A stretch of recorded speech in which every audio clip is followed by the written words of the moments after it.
1709님께서 보내주신 종목들 보도록 하겠습니다. 소영호님께 신성ENG 21,000원에 비중 10% 추매해도 될까요? 라고 질문을 주셨어요.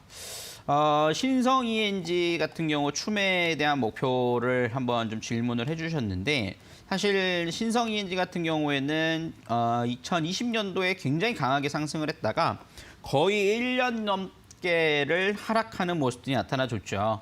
그러다 보니까는 여기에 대해서 과연 내가 정리를 해야 될 것인가, 갖고 가야 될 것인가에 대한 고민이 있을 수밖에 없는 부분이라고 좀 판단이 들어요. 그래서 특히나 우리 시청자님 매수가가 2,100원이니까요.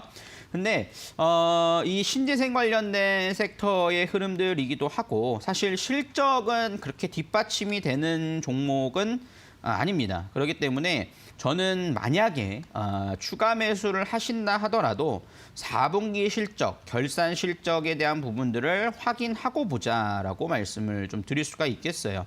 왜냐하면 신성ENG의 실적들을 보면은 작년 2020년도, 그러니까 재작년이죠. 영업이익이 185억을 기록했어요. 하지만 2021년도 3분기까지 실적들은 적자입니다. 그렇기 때문에 물론 그것에 대한 악재, 그러니까 실적이 안 좋을 것에 대한 부분들을 반영을 했기 때문에 우리가 신재생 관련된 흐름들이 상승을 보였다가 반등을 강하게 보여주지 못하고 쭉 흘렀다라고 생각을 하는데요.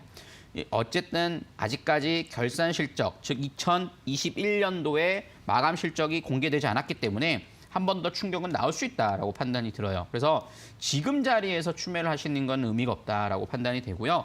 일단은 결산 실적을 확인하고 접근을 하셔야 되지 않을까 싶습니다. 근데 결산 실적에 대한 부분들은 좀 좋지 않게 나올 가능성이 높은데 그 흐름들이 나오고 난 다음에는 아마도 저는 전저점을 깨고 가지 않고 뭐 1,600원대를 지켜준다라고 한다라면 그때 돼서는 저는 오히려 좀 공략 자리가 되지 않을까 싶어요. 왜냐하면 실적이 안 좋은 거는 이제 너도 나도 다 아는 과정들이 됐고 신재생 관련된 섹터는 앞으로도 더 반영이 될 수 있고요.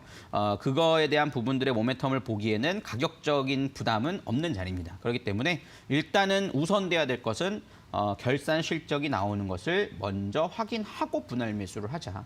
그렇기 때문에 조금 여유를 갖고 좀 지켜보자라고 말씀을 좀 드릴 수가 있을 것 같아요. 그래서 그런 부분들이 중요하니까 노란톡에 들어오셔가지고 그 이후로 다시 한번 질문 주세요. 실적 나오고 난 다음에. 그럼 제가 봐드리도록 할 테니까 그렇게 한번 좀 살펴보시면 좋겠습니다.